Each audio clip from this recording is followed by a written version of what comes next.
আদমের বাচ্চা আদম, কতবার সাহস তোরা আমার বাংলাদেশের একটা বিভাগ দখল করার দুঃসাহস দেখাইতেছো। তোমাদেরকে কচু কাটা করা হবে যদি এখনো তওবা না করো।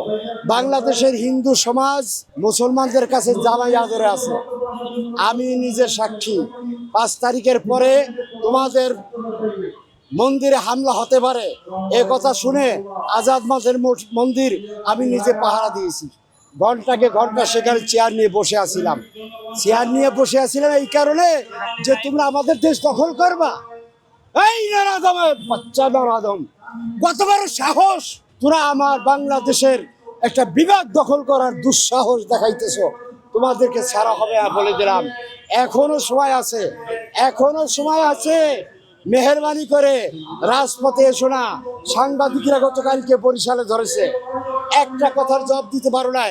আমরা আজকে এসেছিলাম প্রেস ক্লাবে, তোমরা নাকি আসবা, আসো।